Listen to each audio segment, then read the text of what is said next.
And call to order this meeting of the Planning Commission of the City of Forest Grove. May we have a roll call, please?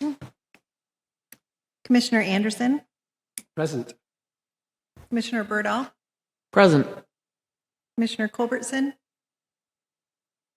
Commissioner Ellis, Here. Commissioner Farrell, Here. and Chair Sanderson. Here. Thank you. Moving to item number B on the agenda, the public comment period. This is a period, the public comment period is for non-agenda items. Anyone wishing to speak on an item not on the agenda may be heard at this time. In the interest of time, please limit comments to 3 minutes or less. Zoom attendees may use the raise hand option to be called on. Is there anyone here in the auditorium that wants to comment on an item that is not on the agenda this evening? Yes, come on up. Go ahead and state your name and address for the record. Hi there, my name is Chaz Hundley. You can find me living inside of a P.O. Box 701, Forest Grove, Oregon. I don't actually live there. I had not intended to speak before you, but I guess I will take advantage of this free opportunity to introduce myself since I have not shown up to one of these meetings yet. I am starting a newspaper in Forest Grove called News in the Grove. I see a couple of you nodding, so some of you know who I am. So I just wanted to say hello, that I am here. I'll be showing up from time to time as I am available. And if you need to reach me, newsinthegrove.com. And also my office is across the street inside Gann Brothers Printing. So hello and have fun. Thank you, Mr. Hunley. I'm familiar with work. Nice to put a face to the name, and we appreciate you keeping the local news going in Forest Grove. Anybody else who would like to comment on an item not on the agenda this evening? Seeing none, is there anyone on Zoom who would like to comment on an item not on the agenda this evening? All right. I see item number C on the agenda is additions, deletions. Is that something we need to address or just an error? Okay. Moving to item number D on the agenda, public hearings. First up, file number 311-25-000009-PLNG, major modification CUP. All right. The public hearing on case file 311-25-000009-PLNG pertaining to conditional use permit to construct 4 freestanding light poles for the existing athletic field located at the northeast corner of intersection of Mountain View Lane and Heather Street. Tonight, staff is asking the Planning Commission to adopt a motion recommending to approve the conditional use application with conditions. The following are the applicable standards and criteria. City of Forest Grove Development Code sections 17.2.210, conditional use review criteria, section 17.2.410, site development review criteria, section 17.3.210, and following, institutional zones, section 17.8.100 and following, general development standards. Persons wishing to provide testimony are asked to print your name and address on the public hearing sign-up sheet located in the community auditorium foyer or raise their hand in Zoom during the public testimony period. I will recognize those people wishing to speak. When called, please come to the table in the auditorium as the hearing is recorded or wait until you are called upon by the chair to speak via Zoom. Please state your name and address for the record and keep testimony concise, addressing the applicable decision criteria. Any questions for the Planning Commission or City staff should be directed to me. Tonight's public hearing will be conducted as follows. Individual Planning Commissioners will be asked to disclose any ex parte comments, bias, or conflicts of interest. Staff will provide a report briefly summarizing the proposal, correspondence received, applicable decision criteria, and staff recommendation. The applicant will present their proposal and respond to Commissioners' questions about the proposal. Persons in support, opposition, and neutral about the proposal will be called to the podium or via Zoom to testify in that order. If you testify, speak into the microphone, state your name and address, and direct your comments to the criteria listed in the staff report. The Planning Commission must base its recommendation on these criteria. Following public testimony, the applicant will be asked to provide a rebuttal on issues raised, if any. The Planning Commission may act on this proposal tonight However, prior to the conclusion of the hearing, any participant may request an opportunity to present additional evidence. The Planning Commission may grant continuation of the public hearing to a time and date certain, that is at least 7 days from tonight's hearing, or leave the record open for additional written evidence. If the record is left open, the record shall remain open for at least 7 days for the purpose of responding to new written evidence. Failure to raise an issue with sufficient detail to allow the Planning Commission, applicant, or staff to respond precludes an appeal to the Oregon Land Use Board of Appeals on that issue. Failure to raise constitutional issues relating to proposed conditions of approval with sufficient specificity to all the Planning Commission, applicant, or staff to respond precludes an action of damages in circuit court. Before we open the hearing, do any members of the Planning Commission need to disclose any ex parte contacts, bias, or conflicts of interest? If so, please indicate the nature of the ex parte contact, bias, or conflicts of interest, and indicate whether you intend to participate in an impartial manner or abstain from the hearing. Does any member of the commission have an ex parte? I have a question. Yes. So maybe Brian can answer this. So I coach a youth team and we use the Neil Armstrong Fields a lot. Is that like a conflict of interest if I'm a user of the? I'll give you the same advice I typically give any planning commissioner where it's sort of a gray area. The best thing you can do at this point is to state that, and then state whether or not you can still make a unbiased decision. If in affirmative you can make an unbiased decision, then proceed. If not, if you don't think you can make an unbiased decision, then I would recuse yourself from this hearing, sit down, and wait for the next one. I believe that I can make an unbiased. Thank you. Thank you, Commissioner. Are there any other commissioners that need to disclose anything? Seeing none. Does anyone in the audience wish to challenge a planning commissioner's impartiality? Seeing none in the audience or on Zoom. Senior Planner Matt Johnson will now present the staff report, staff recommendation, and state if additional correspondence has been received. Thank you. Thank you, Chair Sanderson. Commissioners, Matt Johnson, Senior Planner for the City of Forest Grove. And this is agenda item D1 as you've stated.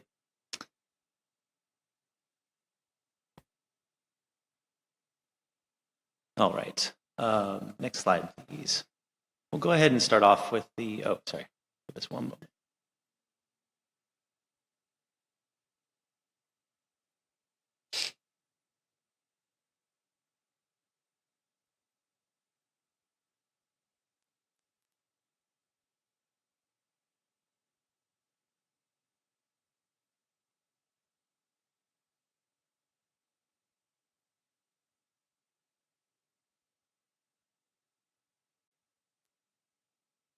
All right, thank you.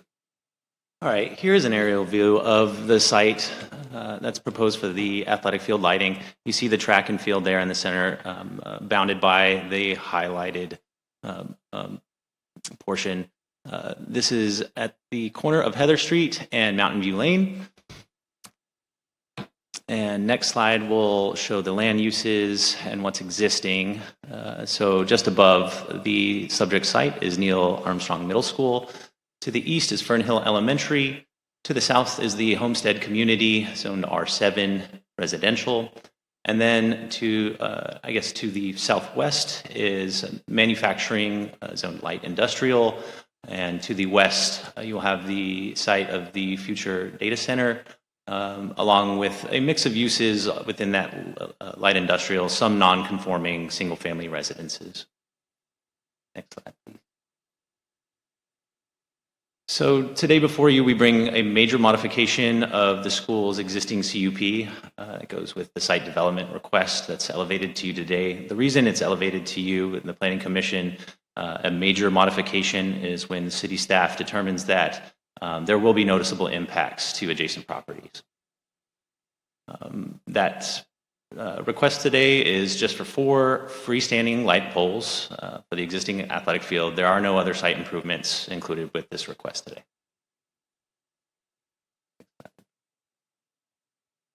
Here's where those 4 poles are proposed to go. They are proposed in 70 feet in height. And those are the highlighted locations that you see. It's kind of difficult to see in the black and white, but you'll notice at the westernmost corner, that's the intersection or the change between Mountain View Lane and Heather Street. Next slide. All right. So this one, I want to apologize. So in your packet, scanning this photometric plan in, it was distorted. So the athletic field with the proposed lighting was actually sitting over the road and onto some houses on the south. So commissioners, if you've noticed that, for folks at home that may have noticed that, this is a correction and an accurate representation of the aerial view and where these lights are actually supposed to go. What you're seeing here is a photometric plan. The way it's a exercise to demonstrate how the light distributes across the site. Those units that you see along the right-of-way, along the streets, are units measured as foot candles. Our code requirements for freestanding lighting requires that no foot candles greater than 0.5 encroach onto adjacent properties. You'll notice all of them are 0 except for just south between F4 and F3, the proposed poles. There's a touch of encroachment there, but is well within the requirements of 0.5 foot candles and does not exceed that maximum. Additionally, the height that's proposed, I mentioned, was 70 feet. In the institutional zone, there are no requirements for setbacks or heights, no minimums or maximums, provided that the city staff determines that there's no major impact of light encroachment. And again, as we've just shown you from the applicant's photometric plan, that it demonstrates that there's minimal impact. Next slide, please. So with that, staff wants to recommend approval of this conditional use modification, but we want to approve it with the condition that the applicant will be bound to the representations made with their application. If any major modifications to what has been shown to us today, they'll have to go back and revise this conditional use permit again. And with that, we recommend approval. Staff will be available for any other questions. Thank you. Thank you. Does the applicant wish to present the proposal? Thank you. Please state your name and address for the record.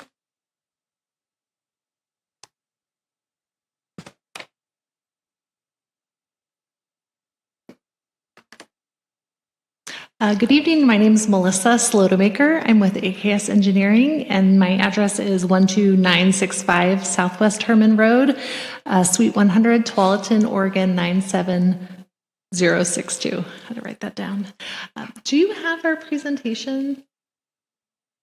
Just have a few slides that won't repeat. I'll just provide some highlights of kind of more the function of the field and how the school district will manage it, because that's part of the conditional use process. So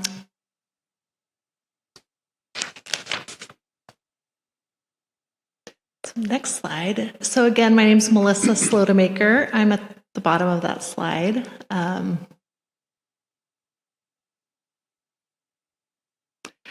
And also with me tonight, we have representatives from the school district, as well as Cornerstone Management Group that manages the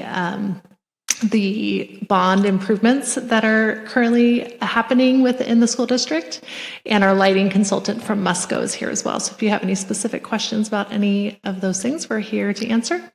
Next slide. We'll just skip through this one since we've already highlighted. You guys are familiar with the location and the zoning and the adjacent properties and where the light poles are. I will note that it's a soccer and youth football field specifically. It will be used by the middle school as well as the elementary school to the east and community sports groups. Next slide. The lights are designed to be fully shielded and really target toward the fields, and I'll show you a few more details of that. Next slide. But before getting to that, just to highlight what was in the application, what the school district has details provided by the school district about how the lights will function. They'll be required to be shut down by 10 p.m. Again, the users of the field will be school sports, youth athletics, and adult community groups, prioritized in that order. And they'll work to manage the fields. The lights won't be turned on unless the users have, reserved it through the school district. People can't just show up and turn on the lights. But the field is open, even if the lights are, if they're not being used. Next slide. And then again, the memo from Musco kind of detailed how the lights are designed and that the spill does happen is very minimal, and that the glare is minimized as well. Next slide. And this slide just helps helps you visualize how technology has really improved over the last few decades. Initial sports lighting really was very bright and glaring, and then through the decades, you can see today there's very minimal reflective light, and the lighting is really good at being targeted towards the field. Next slide. And then just some visuals of at night where you could really see how there's a sharp cutoff with the design of these lights. Next slide. Here's another one at Hillsborough. And next slide. So we just wanted to summarize saying the applicable criteria are met and the school district's comfortable with the recommended condition of approval. And we're happy to answer any questions. Thanks. Thank you. All right. Has anyone signed up to speak in favor of the proposal?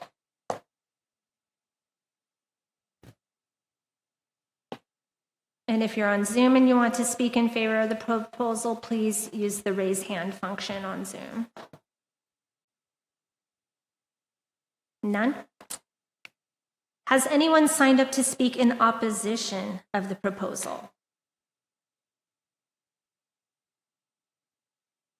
Seeing none?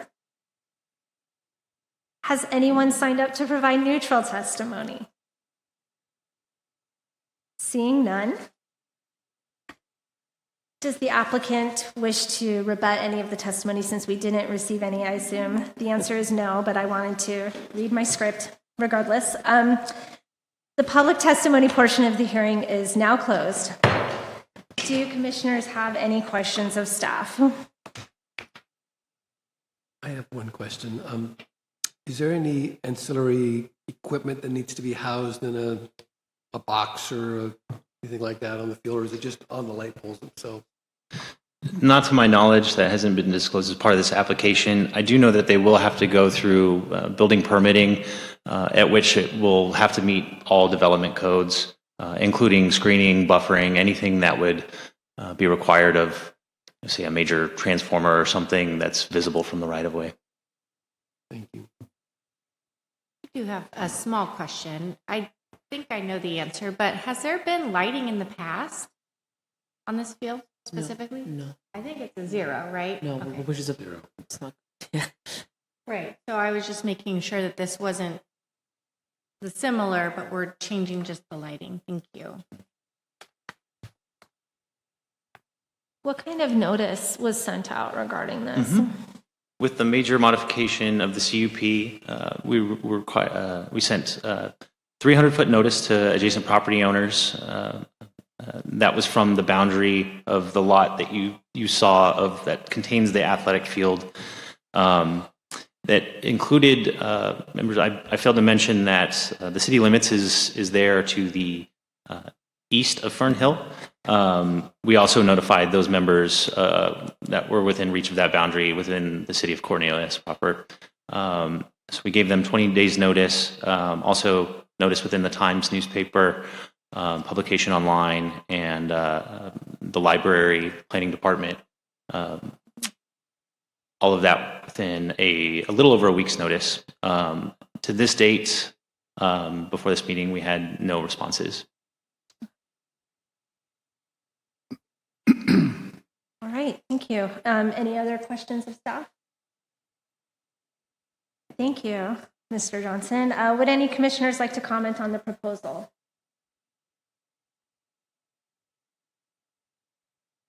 To me, the community benefit seems pretty obvious. My worry would be about the adjacent homeowners, but since none of them are here to oppose it, I guess we can presume they prefer the light rather than maybe how it might affect their view or view of the night sky, you know. Like from a coaching perspective, especially with the ongoing discussions about either removing daylight savings times or going to a standard time, that would really, really affect fall youth sports. They already have to start very early, so I think it'd be a big benefit. Yeah. All right. Is there a motion on the proposal? I'd like to move that the commission approve the application. Thank you. Is there a second? I second. All right. I will now call for a vote on the motion. Staff, if you could please call the roll. Commissioner Berdahl, I vote to approve. Commissioner Anderson, Vote to approve. Commissioner Ellis, Approved. Chair Anderson, Approve. and Commissioner Farrell. Approved. Sorry, I meant Sanderson. All right. Motion carries. Thank you so much. We will move on to item number D2 on the agenda. The public hearing on case file 311-24-000031-PLNG, site plan approval and design review of a proposed two-building, 17-unit apartment complex located at 1930 23rd Street is called to order. Tonight, the Planning Commission is recommended to approve the site plan and design review with conditions. The following are the applicable standards and criteria. City of Forest Grove Development Code, sections 17.2.300 and follows, design review.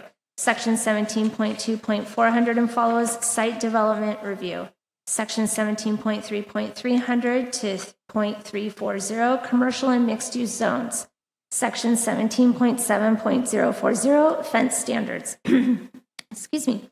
Section 17.7.300 and follows, solid waste and recycling. Section 17.8.000 and follows, general development standards. And from the City of Forest Grove Design Guideline Handbook, Focus Area 3, multi-unit residential focus area. Persons wishing to provide testimony are asked to print your name and address on the public hearing sign-up sheet located in the foyer. I will recognize those people wishing to speak. When called, please come to the table as the hearing is recorded. Please state your name and address for the record and keep testimony concise, addressing the applicable decision criteria. Any questions for the Planning Commission or City staff should be directed to me. Tonight's public hearing will be conducted as follows. Individual Planning Commission members will be asked to disclose any ex parte comments, bias, or conflicts of interest. Staff will provide a report briefly summarizing the proposal, correspondence received, applicable decision criteria, and staff recommendation. The applicant will present their proposal and respond to commissioners' questions about the proposal. Persons in support, opposition, and neutral about the proposal will be called to the podium to testify in that order. If you testify, speak into the microphone, state your name and address, and direct your comments to the criteria listed in the staff report. The Planning Commission must base its recommendation on these criteria.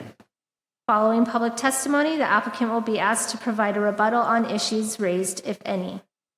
The Planning Commission may make a decision on the proposal tonight. However, prior to the conclusion of the hearing, any participant may request an opportunity to present additional evidence. The Planning Commission may grant continuation of the public hearing to a time and date certain, that is at least 7 days from tonight's hearing, or leave the record open for additional written evidence. If the record is left open, the record shall remain open for at least 7 days for the purpose of responding to new written evidence.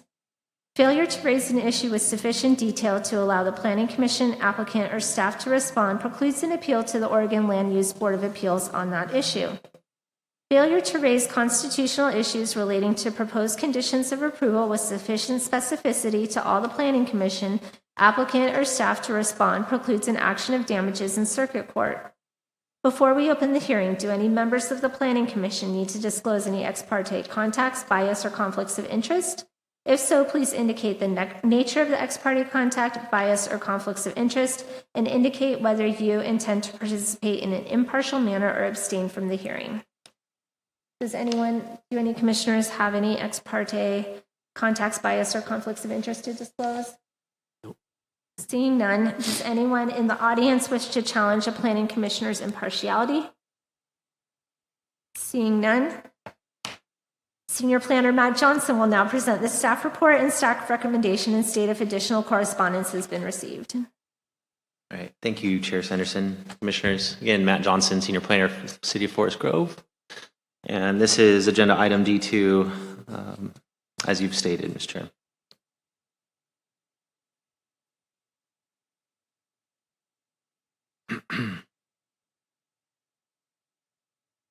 Okay.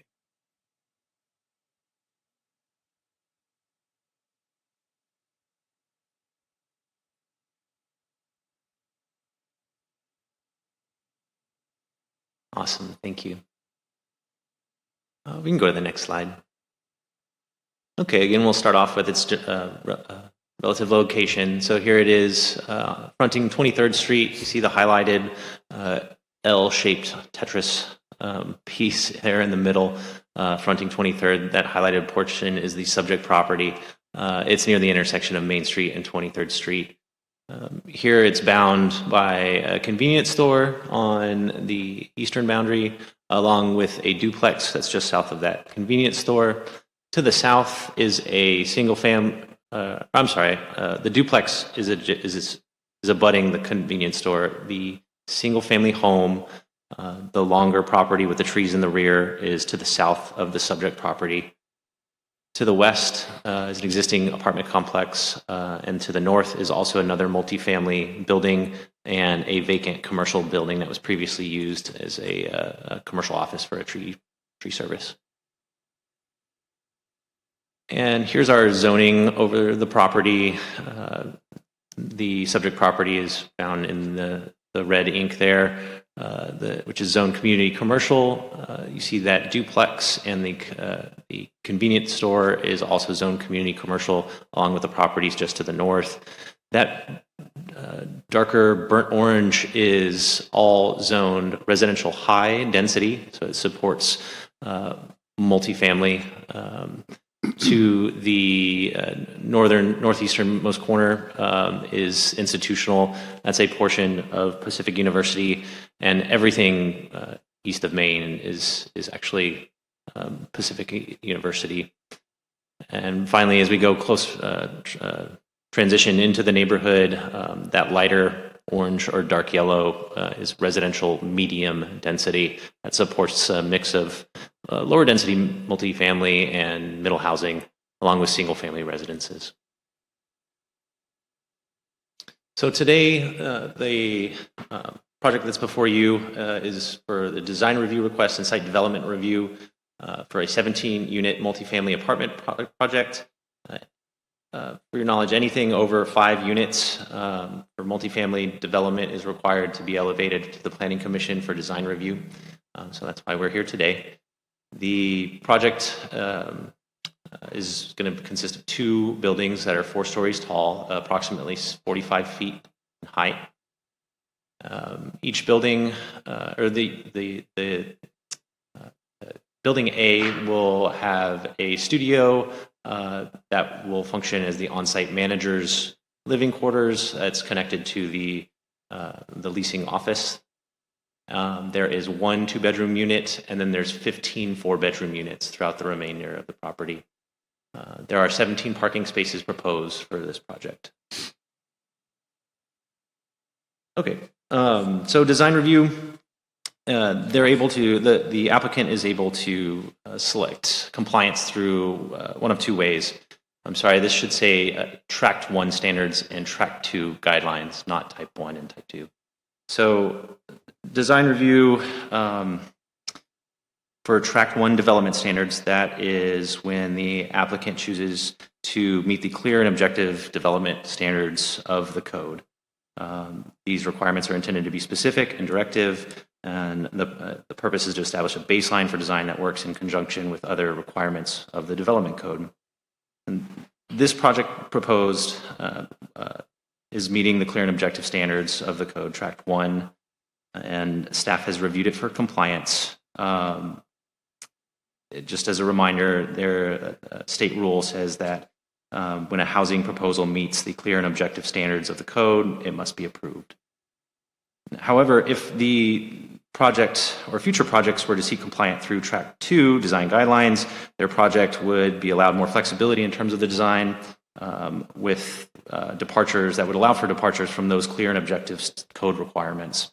Under this Tract 2 design guideline process, the project would be then held to the intent of those development standards, but is allowed to vary from those standards if demonstrated that those related guidelines and objectives are adequately addressed and that deviation results in a higher quality that would result under a strict interpretation of the code.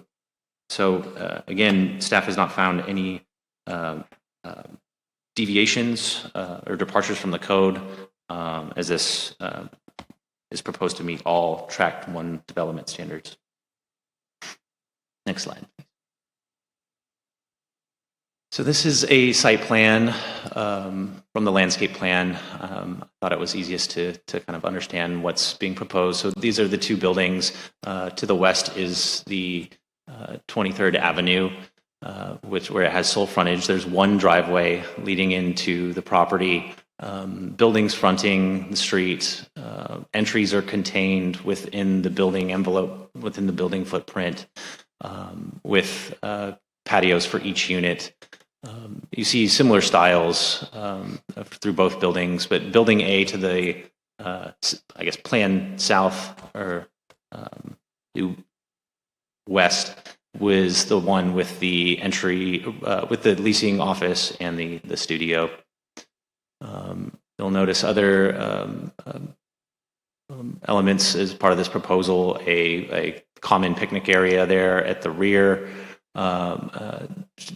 connected to the parking lot, and pedestrian connections to the street off of the driveway. Right now, there are no street improvements. There's no curb. There's no true driveway. All of that is proposed and will be required to meet city standards today.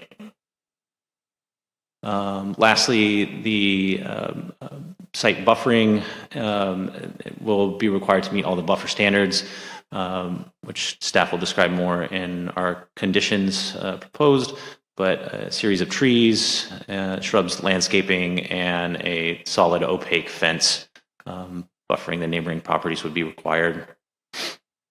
And I do want to mention that the parking is meeting compliance. It is proposed with 17 spaces for the 17 units.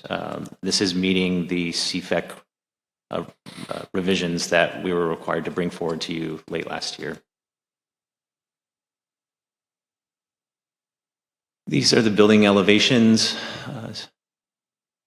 variation in building materials, windows, common entry areas contained within the building, and patios for each unit.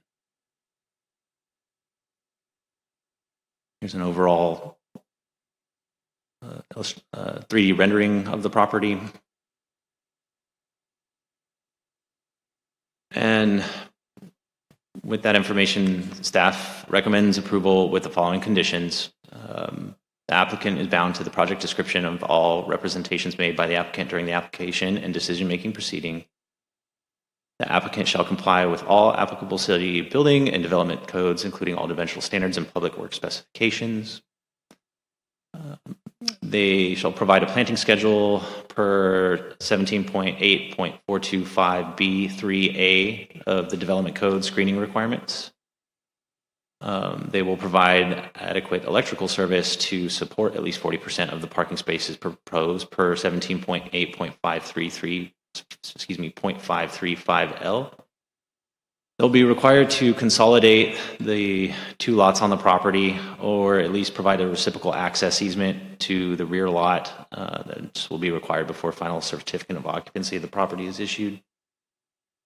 And then the list of engineering and city light and power conditions that were provided in your packet as Exhibit B and C. Next slide. Also, in terms of notification, we notified property owners within 300 feet, to which today we have not had any response. We also published notice within the News Times and within the series of common areas, public places around the city. And again, today we have not received any comment for the project. So with that, staff recommends that Planning Commission approves the design review and site development review as conditioned. Thank you. Thank you. Does the applicant wish to present the proposal? He is on Hello. Zoom. He's on I think Zoom. you may want to. Can you hear me? Barely. Can you hear us, Mr. McDonald? I can, yes. My name is Scott McDonald. I am the applicant representing the property owner here. My address is 275 Court Street in Salem, Oregon, 97301. I don't really have anything else to add. I think Matt did a fabulous job in describing the project, but I am here to answer any questions regarding the proposal, if there are any. All right, we may have some for you in... Actually, do we have any questions for the applicant? From commissioners? Mm-hmm. I have a couple. Could you go back to foil 9 on their presentation? Yes. Number 9. So the notion about electrical service to support 40% of parking spaces, I'm not quite understanding how electrical service relates to parking spaces. Sure. I can take that one if that's okay. So this was also part of our climate equity and friendly communities, part of those revisions that were required by the state for any jurisdiction located within Metro.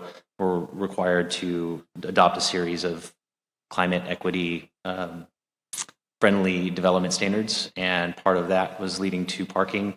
If you may recall, this is a new standard that is required for all multifamily projects to provide at least the service, the conduit, to be able to retrofit those parking spaces for electrical vehicle charging.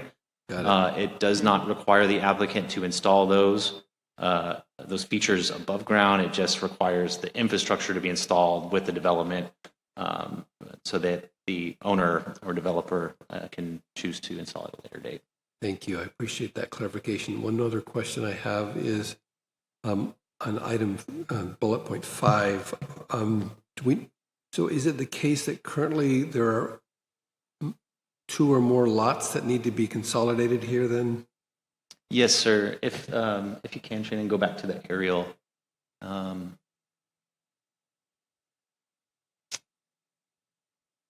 that one's fine, yeah. So the rear of the property where the parking lot is, there's a tax lot back there that doesn't have frontage or access to public utilities. It's commonly owned by the owner that the applicant is representing today. To clean up the site and to, with our ability to capture that during the request for development, it makes most sense to not allow potential issues down the road. Sure. At the very least, we want the applicant to consolidate the lots for development or provide a access easement to the rear, again, so that that lot can't be transferred for sale and no longer be associated with this property or development. Thank you. Mr. McDonald, I'm just curious, how large are the bedrooms in the four-bedroom units?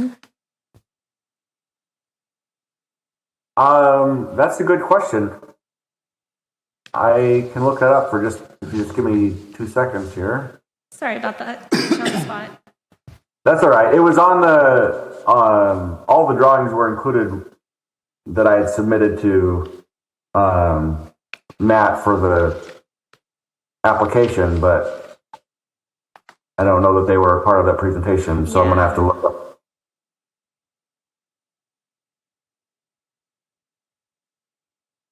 Well, while you're looking that up, but I do have a question regarding the zoning. When you were showing the zoning, it was shown that this lot or these lots are commercial zone.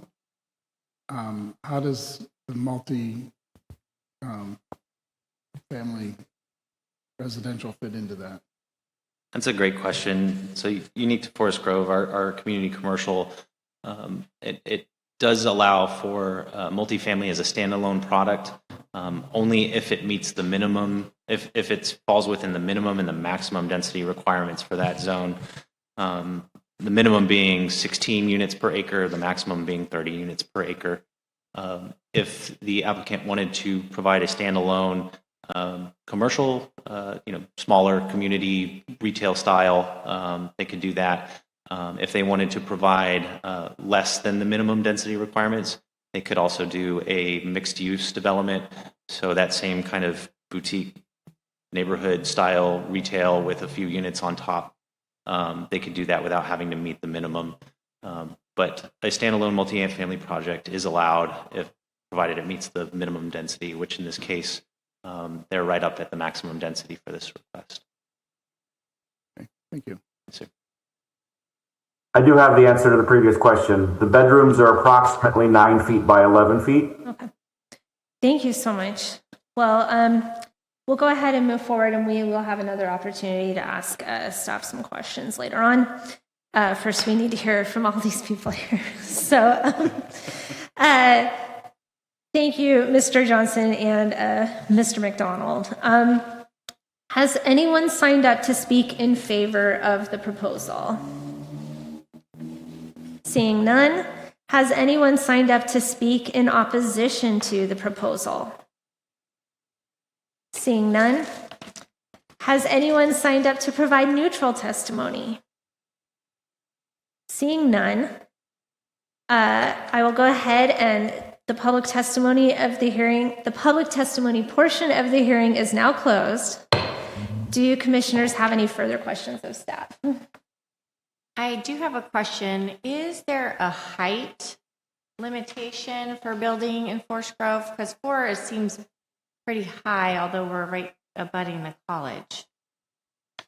Yes, there is. Within the community commercial zone, 45 feet tall is the maximum based on the applicant's elevations. That's about 44 and a half feet tall. So it is really close. Again, just as a reminder that, if they were to deviate from anything presented within this as proposed with the conditions that staff has laid forward, any major modification from that, they would have to come back through this process. Additionally, this will all be verified during building permitting, site permitting. Sometimes things in the preliminary stages where these are designed and there's not a lot of wiggle room, when we're talking inches, that may exceed the height proposed, or it may fall under less when actual construction plans come through. But staff will review that thoroughly and ensure that it complies within the height requirements. It's also, and I'll just butt in here a little bit, it's important to note that as part of the state's housing work, there was some legislation passed through the state of Oregon. I think this was last year, and I cannot tell you the bill number because I'm just shooting from the hip right here. But basically, there are required adjustments. So if somebody is building housing, there are, I think, 7 different areas where we are required to approve slight adjustments, and one of those is building height. I think it's up to 10% above our maximum. We have to approve it. So not a major, impactful change in height, but that's on the books right now. Realistically, that's not a full story or anything like that, so it's not going to necessarily be used a whole lot, but that is on the books, and we would have to honor that if it does come through for modification. But as for this application, it's a type 1 and it complies strictly with all the requirements. They're not asking for us to fudge any of the requirements. I was just trying to kind of give you a little more sort of whole answer to that because I think Matt answered it very well for this application, but just so you know, that's also on the books now. Okay, and one last question from me is parking. I know that's always a question in our town. I know we're providing 1 space per apartment, which is great. Often apartments have more than 1 car. and there's really not street parking, at least on 23rd. What is the proposed fix for that? We're not allowed to require more, right? No. True. I have staff has given it some thought. If issues do arise, what can the city do? You'll notice, or you have noticed, that there's no parking along 23rd. Also, to those residents that I mentioned that are abutting or fronting on Main Street that abut this property, they're actually participants in the residential parking zone program. So to use that as an example, they've experienced probably students, but it could be anybody along Main Street parking for the farmers market, what have you. They were able to solicit the city and go through the proper avenues to establish that residential parking only zone. So unless you have a house, adjacent to those that residential zone, that can be established.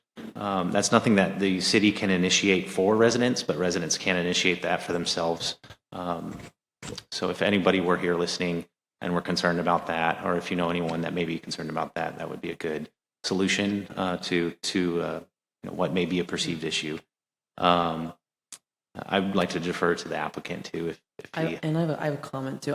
Sure. I noticed in the packet a bullet point that I liked was that there are good odds that some of the residents here will be college students and they have parking across the street. My concern, and to be clear, my position is that we can't do anything about it. We can only cost the city money, but I'll save that for when we're conferring amongst ourselves. But, at 4-bedroom apartments directly across from the university, the size of the bedrooms, I'm seeing these apartments renting to 8 students per apartment. We're looking at 125 residents of this apartment complex with 17 parking spaces, like in an already congested area. And I just want to make sure we are on the record that we're aware of that, but our hands are tied by, the laws that the state has enacted, unless I'm incorrect, Brian. No, I think you're 100% correct. And this is another one. Matt referenced the climate-friendly and equitable communities rules that we've all talked about, we've passed, put into law, or put into development code. And they do preclude us from being able to require parking for any use within a half mile of the Line 57 transit corridor. To take it one step further, the parking is also required to be unbundled. That was one of the policy options that the Council and Planning Commission decided on. And so not only there's no parking required, the parking that is provided has to be charged a separate fee for parking monthly that is not included in the rent. So understood, we raise these points and we have these concerns, and this is definitely something we probably should be concerned about. But that's the nature of the beast right now. And, I think we will have to, as a city, start looking at more of these programs and street parking and stuff like that, these residential permit programs, as part of just sort of the more intense use of land. And, here we are on the periphery where probably a lot of people will still have cars regardless. But Commissioner Bergdahl, to your comment, I do think it's amazing housing for students living right across from the university, right? That there's not enough of. So I really commend the applicant for the site selection and stuff. But yeah. Yes, I agree. And I'm more meant that there are student parking lots that are only for students that maybe they can take advantage of. But again, it's not going to be sufficient. I do have a question for staff, and it's like half comment, half question. I know that I believe it's called the Walker Naylor Historic District ends on that line there, because I grew up there. The building that they are removing was built in 1945. Is that what I read? Does anybody take into consideration the loss of a historic building? Is this even considered a historic building? Does that matter? And are there any kind of design considerations that should be thought of for a building, at least adjacent to a historic district? Short answer, no. If it were in the historic district, yes. Yes, but it's just not. Yeah, there's no really transition, similar to how zoning is, from our community commercial to high density, medium density residential. Yeah. There's nothing really like that for our overlay districts, the historic districts. However, to entertain a what if this building were in the historic district, regardless of its contributing status or not, landmark status or not, if it's in the district, it receives review every time. Okay. It's also important to note, I'm sorry, I keep butting in here, but just kind of giving more information than you're probably asking for. The city, and in this case, the Historic Landmarks Board, is an entity that would review demolition of a historic structure. And it's just a common misconception, so I like to say it every time on the record that this issue comes up. The city cannot stop a demolition of a historic structure. That's not an authority we have. What we can do is delay it by 6 months, I believe. And so, if somebody applies this to our office to demolish a historic structure, the Historic Landmarks Board gets to review that and make a decision. But their decision cannot be to deny. It can be to approve or delay.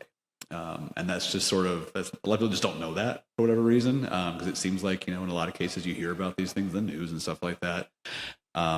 But typically the things you hear about in the news are because, the city's delayed it somehow and they're trying to find a way to save the building or whatever.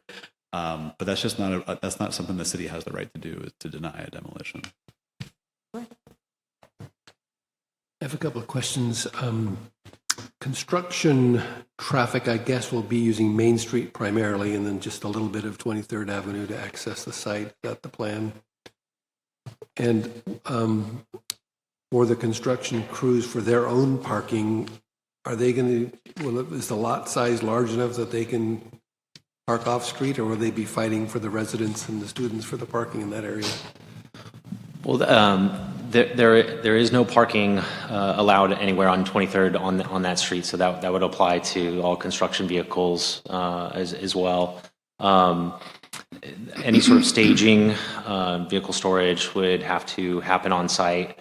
So depending on, I know the property is developing in one phase, but how that one phase is structured, that's a great point. It'll be highly dependent on that.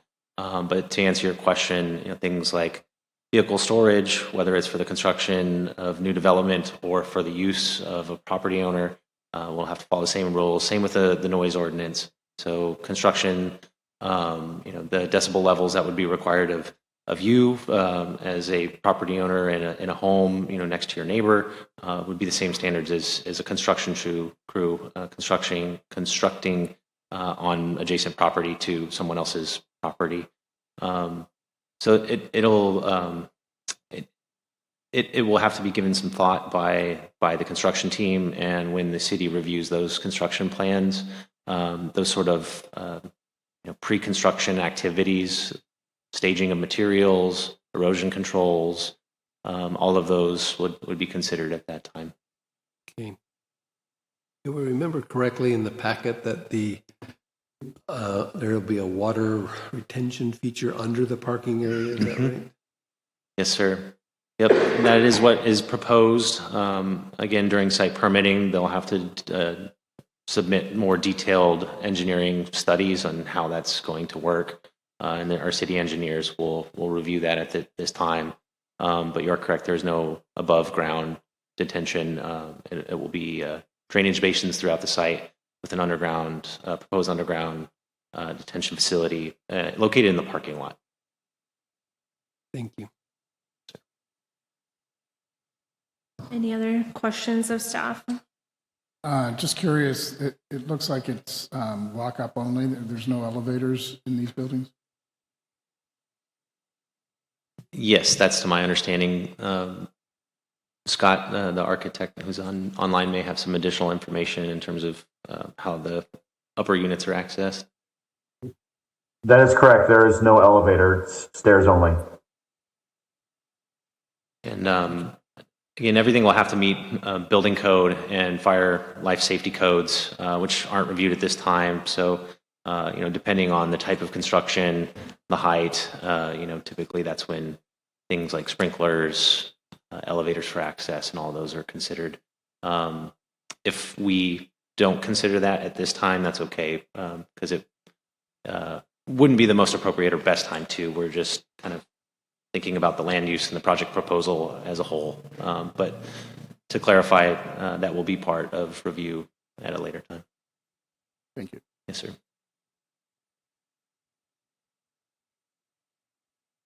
Okay. Would any commissioners like to comment on the proposal prior to entertaining a motion?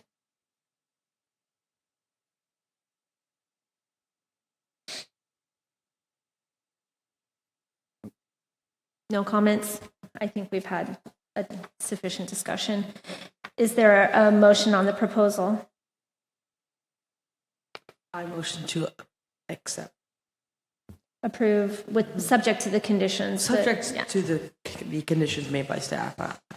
I'm not trying to put words in your mouth, I Commissioner Berdahl, but appreciate just because there were a lot of them, I wanted to make sure. All right, so from Commissioner And I'll Berdahl, second that. and second, thank you. I will now call for a vote on the motion. Approved. I vote yes. Commissioner Ellis, Approved? Chair Sanderson, Approved. and Commissioner Farrell. Approved. All right, motion is approved. Thank you, Mr. McDonald. Thank you all. And thank you again, Mr. Johnson. All right, moving on to item number E on the agenda, the business meeting. Approval of minutes from the Monday, April 21st meeting. First, I just want to say I'm sorry that I missed that, and thank you to Commissioner Stenberg, who's not here, for jumping in to conduct the meeting last minute. I really appreciated that. I'll abstain from the approval of minutes as I wasn't here. Do we have a motion to approve the minutes? I'll motion to approve the minutes from April 21st. I second it. Thank you. All in favor, say aye. Aye. Aye. Any nay? All right. Minutes are approved. Item number E2, Director's Report. Brian is to discuss the results from the 2040 Vision Labs. Yeah, thank you, Chair Sanderson and members of the Planning Commission. Brian Polk, new Development Director, who's already talked a lot tonight. Looking on my phone because I'm just kind of looking back through the PowerPoint that I believe you all received. This was from, oh, you've got it up here. It was not in the packet? Okay, it was in the packet. Okay. Well, I'm not going to go through it per se. We can kind of leaf through it while I'm talking. But basically, I think this is what you'll find interesting about this 2040 plan is that this is one of the few plans that the city does that it's not going to really touch the land use plan or the comprehensive plan. There may be actions within this plan that will be part of the comprehensive plan, and we'll talk about that in a minute. But basically, this entire plan took its shape from sort of let's call it frustration or angst the city council was feeling when an application was in front of them for approval, just like we had tonight, and say it might be a gas station, and residents come out and say, we don't want a gas station, we want a Trader Joe's. I hate to say it. It's just like, and I've told Matt if we ever do get a Trader Joe's, I'm going to go out there and say that you're welcome, community. But we don't have Trader Joe's coming anytime soon. I don't want to start any rumors. But we don't necessarily get to pick and choose where things go. Yeah, and you all know that as a planning commission, but that's kind of hard for the community to understand, right? Mm-hmm. In some respects, it seems logical that the city would kind of identify. I mean, if you played SimCity, it works just like this. You kind of say what's going to go on this parcel, what's on that parcel, and that's kind of how you make your community. Unfortunately, that isn't really how city planning works. City planning is very much you enable certain land uses in certain swaths of areas, and the private market takes it from there. If the private market wants to supply a gas station here or a concrete mixing facility over here, then that's what happens. And if it falls within those permitted uses, you have to approve it. But that's not always a good sort of answer to be given to your community. And when we talked about this, a couple counselors talked about it with me and a few others. We started talking about potentially a quality of life plan, all those sorts of things that you bring up at these land use hearings that really aren't germane to the topic at hand, but definitely have a place, are kind of just getting lost in the shuffle somewhere, And so we came up with this idea of doing a quality of life plan that kind of morphed into this, city visioning plan. And so we put out an RFP for the city visioning plan. I believe it was in winter of 2023. Got under contract with SSW Consulting. They're the same people who have always done the council retreats and goal setting and stuff like that. And they have titled this Forest Grove Forward. It's the 2040 visioning plan. What you received in your packet was this presentation that the council received from SSW Consulting. I believe it was about 3 weeks ago, maybe a month ago. And council felt like SSW really kind of hit this thing out of the park. There was a ton of community engagement that all started back in, I want to say it was April, May of 2024 was kind of the scoping and planning engagement strategy we did in 2024 of June. And then all of the second half of 2024 was community engagement. It was, you probably saw them out at the farmer's market or at the corn roast or a number of places. They had these big sort of visioning columns, I think they called them. That's probably not the right term. But basically getting all sorts of community feedback from, what do you want this community to look like in 20 years, 15 years? What do you want to see in Forest Grove? What are the problems? What are the challenges, and some themes certainly started to emerge from that work. To kind of go through some of the themes, I think we see, the small town atmosphere, being a big part of the values of the community. The rural setting, it's safe, family and friends are close, historic character, city services, education, recreational opportunities. Those are things that people really kind of value about this community. And then sort of, what people want to see, as well as the visioning plan, what people want to see kind of, working from here. And a lot of these are sort of still taking shape right now. But we're came up with certain goal areas. And one of those, was community growth. You would not be surprised to hear that a lot of people came back and said, we want to stop growth, or we don't want to see the kind of growth we're seeing. And obviously, if you're sitting here thinking, oh, wow, well, that's a whole different sort of ballgame than what we've been talking about here, you'd be right. In one sense, the community is all sort of on board with, we're growing too fast. There are too many problems with growth, not the kind of growth we want. And you have the state saying, basically, thou shalt grow. You have to approve housing. You cannot hold up housing because you don't like it, or we have to have these, sort of black and white, non-discretionary review criteria. If it fits the zoning, you must approve it. And so you got the kind of, a little bit of the rub there. And so the way to kind of maybe deal with that is going to be probably through looking at our comprehensive plan. One of the biggest areas that we're looking at from the sort of, the outcomes of this 2040 visioning plan is that our comp plan probably needs a good look and probably a good overhaul. As part of council goal setting already, the council wanted to, in the 1 to 3 year goals, has indicated the interest in overhauling the comprehensive plan anyway. This study might kind of inform that. Things like architectural standards. People think that we are sort of, not having the highest architectural standards. They want more walkability. They want traffic calming and things like that. They want more housing, of course. Housing keeps coming up, affordable housing. They want more retail. Anybody who's done development has to, sort of scratch their head at sort of not wanting to see any growth, but wanting to see all the sort of, big city sort of suburban amenities, Trader Joe's, for instance, likes to go to areas where the average income is over $100,000 per year. Over 50% of the population has bachelor's degrees. And the traffic is, 100,000 people within, a 5-mile range. Forest Grove does not meet those. And so, but one of the things that kind of came up was, well, are there other ways to attract grocery stores? Are there other sort of models of grocery stores that could be done by the community or something like that?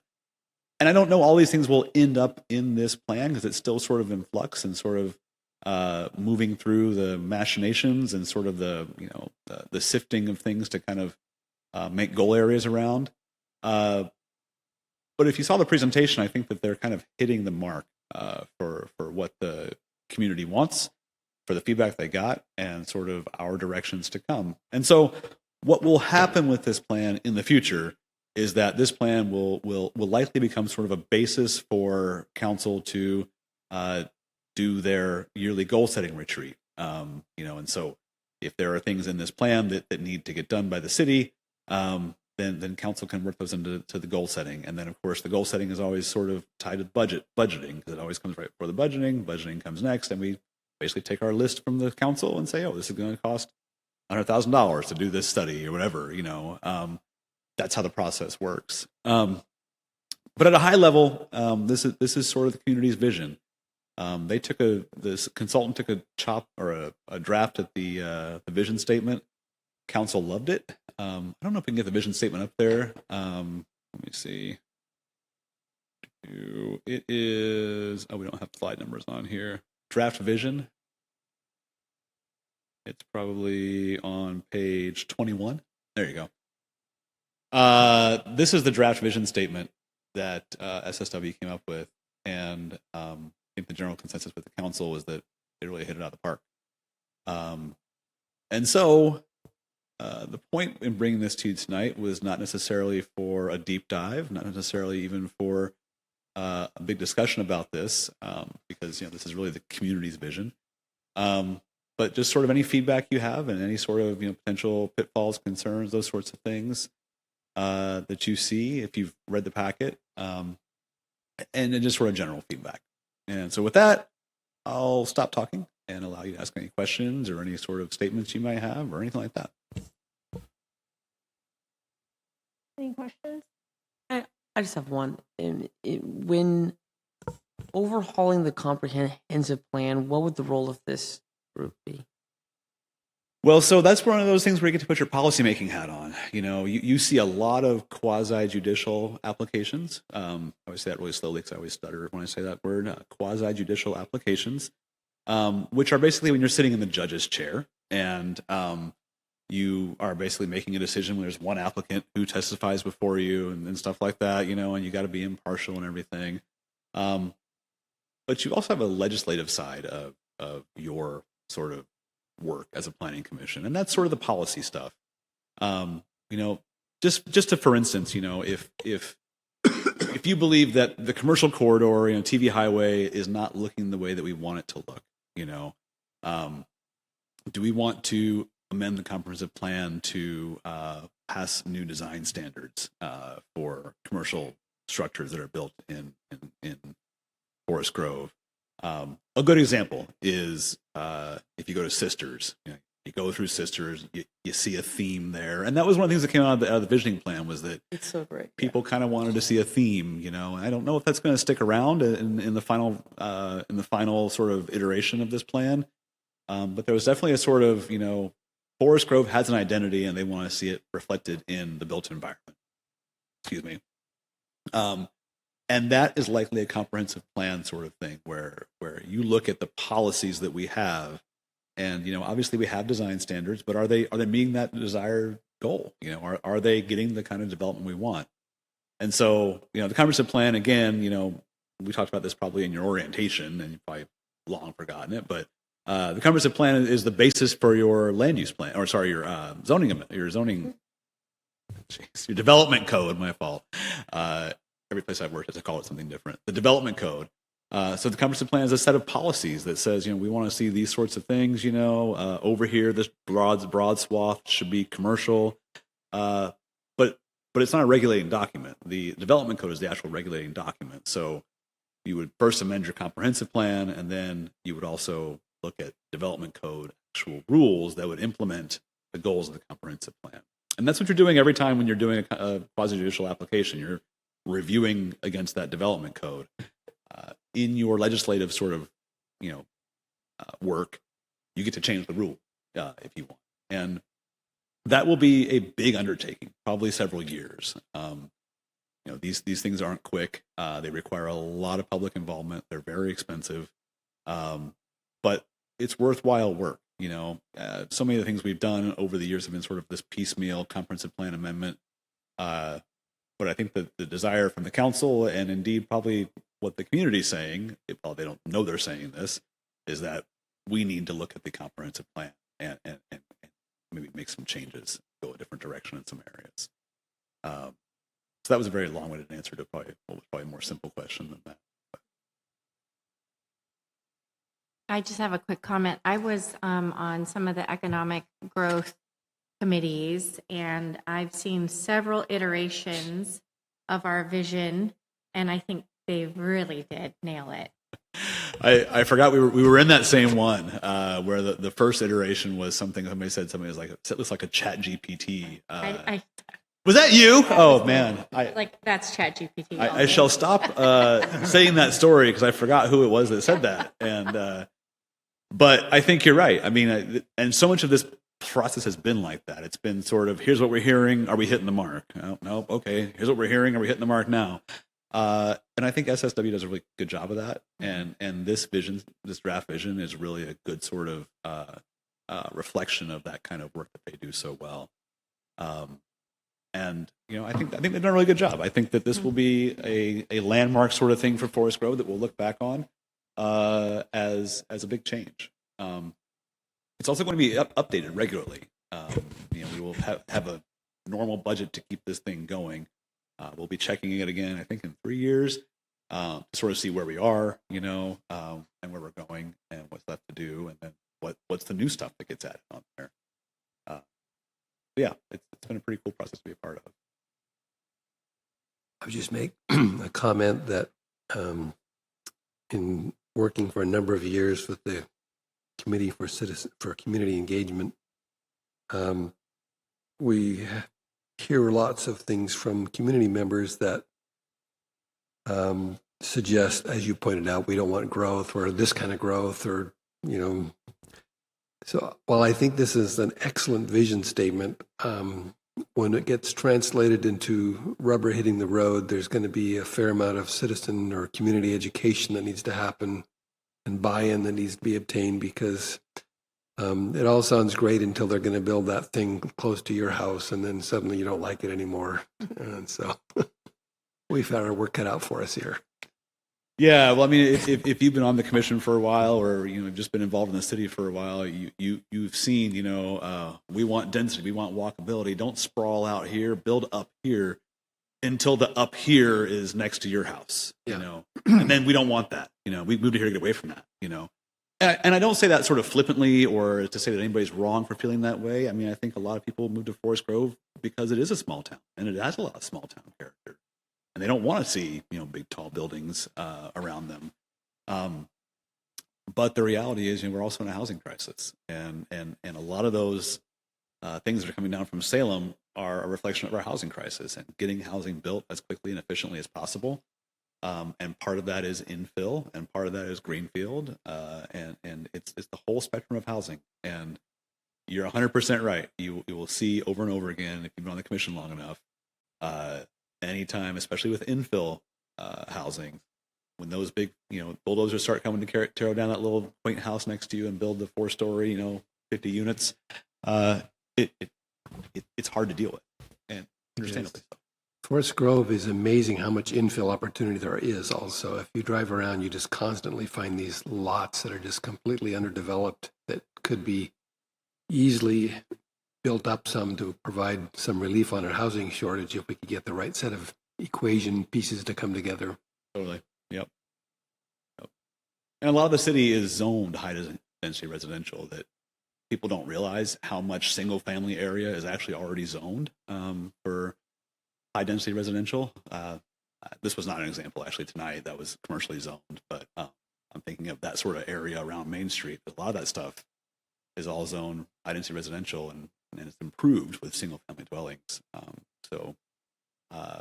As you remove these barriers, as you remove parking requirements, as you allow taller buildings, as you make the process faster and more efficient for people to build, you were likely to see a lot more of that sort of stuff come through the doors. And, and I say that not because of sort of how controversial it will be, but I will guarantee you that if we see more of those projects, it will be reflected in the next version of this plan too.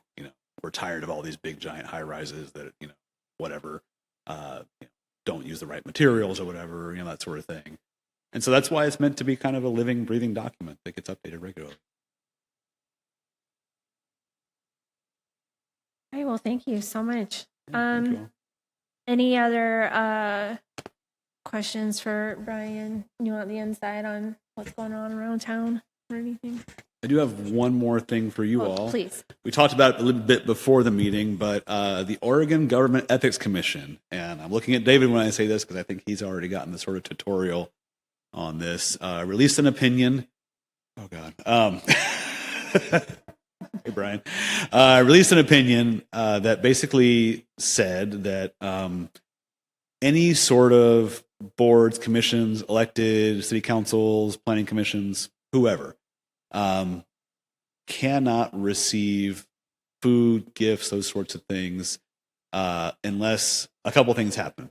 First of all, that the city has a policy for how they're able to receive those things. I'm talking about things like council dinners. You might also note you received an email that the annual boards and commissions dinner has been canceled because of this. We don't have a policy on this for boards and commissions yet. But the second prong of that fork is also that the city has to have a policy whereby either something can be de minimis, so incidental sort of we pop popcorn at this meeting, or we had one meeting that dinner was provided, so we're not going to tax you. But regular sorts of meetings with dinners and things like that, it's a taxable benefit. And so the city has to kind of regroup a little bit, look at the policies, and it even includes staff. Typically if we had one of the 5 o'clock work session, 5:30 work sessions with the council, staff also got dinner. That's also over, which really stinks because there's always Thai food, and I love Thai food. But Plus, when do you get to eat? You're working until 5, and then suddenly you're supposed to be in this meeting at 5:30. yeah. So a lot of brown bags come into council meetings, or back in our offices before we come out. It's important to note that the law didn't change. The law has always been this.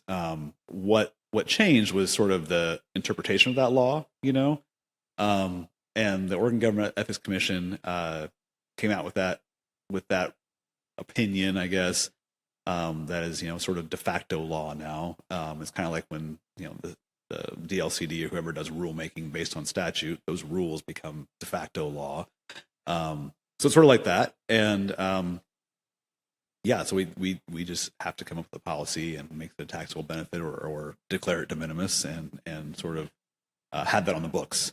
That work has already started, and so this is probably a pretty brief sort of pause on these things, but it is a pause. And you might guess that I think there's some speculation, at least, that this Government Ethics Commission thing came out as a result of all the stuff with Clean Water Services and everything. I'm not sure that's not factual, but I think the city of Beaverton actually made an inquiry of the Government Ethics Commission and wanted an interpretation on this, on these laws, and that's what actually triggered that. Now, of course, Beaverton's ask for that was probably based upon all the stuff that was going on with Clean Water Services and everything. So, more to come on that, but that's sort of where we are right now. I don't pretend to be an authority on this at all. I'm just sort of telling you as I understand it. I might have a couple things wrong in there in the nuances, but that's the gist of things. So I'm just kind of giving you a heads up that, in case you didn't get the email, first of all, yes, the Boards and Commissions dinner is canceled. It probably won't be forever. We'll regroup and see what we can do in the future. Your services are very much appreciated. This is probably one of the most thankless jobs in all of the city, and you do a fantastic job of it, and we thank you. That probably means we don't get any swag either, right? No more. Yeah, we Christmas. also canceled the employee Christmas lunch. I'm not sure it's canceled yet, but if we can't get a policy in place, we can't have that. Yeah, the swag is a question too. Every year you get a little gift. Whether it's like a fancy koozie or something like that with the Forest Grove logo on it. Those things might be part of the past, or maybe they still can go. But we'll know more soon. I think we hardly got any swag on this commission, We so didn't it's get not any. really going to affect us very much. But it is. I'm sure staff feels one way about it. As volunteers, it's so insulting because that to say, oh yeah, we're in it for like the free, Thai food, and that's why we're committing all of this time and energy to our community. Definitely impact our To be clear, I just liked the Thai food. I'm not here for the Thai food. I think it minimizes, volunteer contribution, but whatever. All right. Well, thank you so much, everyone. This meeting is Well, just one more question. Anything in the queue The next meeting? coming? For the next meeting, Matt, not that I'm aware of, but Matt, you might have some finger on the pulse a little bit more than I do. No, not that I'm aware of.